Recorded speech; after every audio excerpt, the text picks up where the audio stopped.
O ministro dos Transportes, Renan Filho, deve concorrer ao governo de Alagoas e o ministro dos Portos e Aeroportos, Silvio Costa Filho, deve concorrer ao Senado por Pernambuco, que é o seu estado de origem. Outros ministros também devem concorrer ao Senado, Carlos Fávaro, do PSD de Mato Grosso, e também Alexandre Silveira, do PSD de Minas Gerais, devem disputar aí as cadeiras para o Senado Federal, e diversos outros ministros, Rafa, devem concorrer à Câmara dos Deputados. Eu trago aqui como exemplo tanto o ministro da Previdência, Volney Queiroz, e também Aniele Franco, que é atualmente ministra da Igualdade Racial. Então, diversos ministros vão começar a se afastar dos seus cargos para, como o Gadelha falou, precisam desse prazo, né, de descompatibilização dos seus cargos de ministros para concorrerem a essas cadeiras agora aqui em 2026. Outros deles precisam ainda definir o seu futuro político e, para isso, eles dependem ainda de uma conversa com o presidente Lula.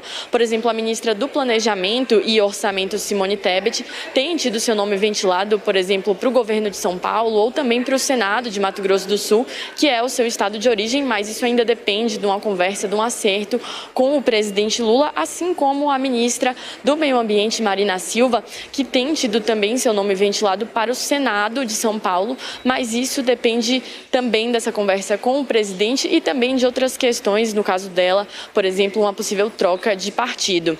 E outros ministros, Rafa, já falei de alguns aqui que têm o destino certo, outros já vêm conversando, já conversaram com o presidente Lula, como o ministro da Fazenda, Fernando Haddad, mas ainda não tem esse destino certo. O presidente Lula gostaria, tem o desejo de que ele concorresse ao governo de São Paulo, mas é uma ideia que Haddad ainda tem resistido. Ele que já anunciou que deve deixar o governo, né, já vem sido dito isso, de que ele deve deixar o governo, o ministério, para poder apoiar a reeleição do presidente Lula, trabalhar na campanha, mas o desejo de Lula é que ele também concorra ao governo de São Paulo, que a gente aguarda ainda um posicionamento do ministro. A grande estratégia do governo para essas eleições vai ser tentar eleger o maior número possível de aliados ao Senado Federal, isso como uma resposta, um posicionamento em relação à oposição, que também vai tentar aumentar, ampliar a sua presença no Senado. A gente sabe que tem muito interesse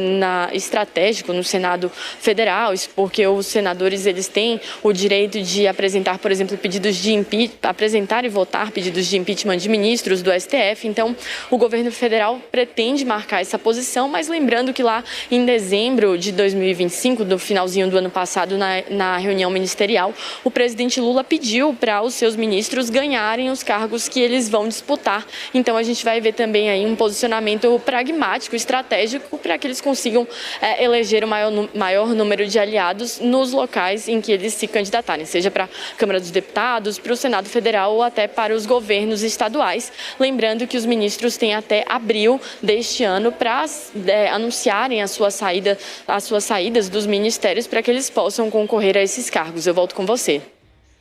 Muito obrigada, você fica com a gente. Felipe, essa movimentação, óbvio, é esperada em todas as eleições de ministros que deixam os cargos para concorrer, seja para deputado, seja para o Senado. Como é que você acredita que esses cabos eleitorais de Lula devem trabalhar esse ano, já que, em tese, o presidente tem aparecido bem posicionado nas pesquisas, mas como o Igor também acabou de dizer, o Flávio Bolsonaro, que aparece ali como principal concorrente nesse primeiro momento, também tem se destacado. Então, queria que você pudesse analisar como esses cabos eleitorais de Lula podem trabalhar para trazer também votos para o presidente e, claro, fazerem suas próprias campanhas. Tem uma questão muito estranha, né, no nosso presidencialismo, que diz respeito à questão da coalizão, né?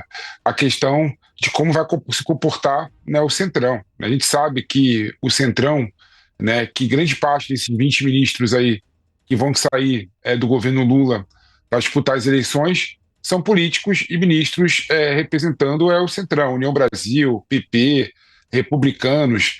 A gente sabe, né, que o Centrão ele ainda não avaliou, né, qual caminho vai seguir, né? Se vai apoiar o Flávio Bolsonaro, se vai apoiar outro candidato, se vai voltar, né, para a base governista. Ou seja, há uma certa discussão, né, e um certo questionamento e uma certa dúvida do posicionamento do Centrão, né? O Centrão ele é fisiológico, né? Ele é pragmático, né?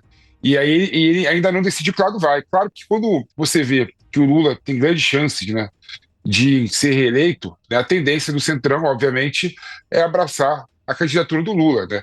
Mas, ao mesmo tempo, a gente sabe que se o Flávio Bolsonaro ficar mais competitivo ainda, né, há grande chance do Centrão ficar neutro. Eu falo isso por quê? Eu falo isso porque eu acho difícil, né, a gente falar que esses 20 ministros, apesar de serem ministros do governo Lula, já fecharam, né, acordo com o Lula de ser cabo eleitoral nos seus estados, né, nas suas respectivas eleições, né?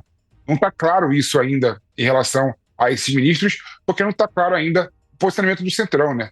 Muitos desses ministros, sem sombra de dúvida, né, eu apostaria dinheiro nisso, né? Sem sombra de dúvida, ficariam neutro numa eleição polarizada em que o Centrão ainda não decidiu se vai apoiar ou não determinado candidato, né? Então, eu vejo como algo ainda questionável, né, sobre como que esses ministros podem ou não atuar como cabo eleitoral do Lula. É claro que é até uma questão lógica, né? Se são ministros do governo Lula, nada mais justo e nada mais correto do que esses ministros defendessem o governo nas eleições. Mas no Brasil, infelizmente, a situação não funciona dessa forma, né?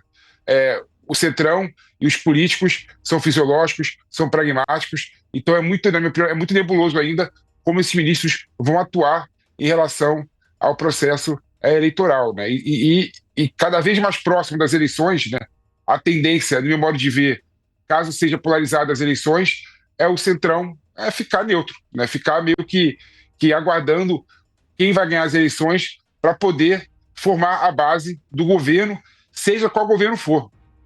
O Centrão agindo como Centrão. E, Felipe, o Igor Gadelha tinha comentado a respeito dessa expectativa do que é que o Tarcísio de Freitas vai fazer até abril, quando ele deve ou não se descompatibilizar para concorrer à eleição, e acabou, nas informações que a Camila trouxe, né, de que há essa expectativa também, até um incentivo do governo federal, do presidente Lula, de que o ministro Haddad concorra ao governo de São Paulo. Vamos aqui fazer uma análise, né, futurística. Você acredita que Haddad consegue bater de frente com Tarcísio de Freitas nesse momento, caso Tarcísio decida concorrer ao governo de São Paulo, à reeleição e não à presidência?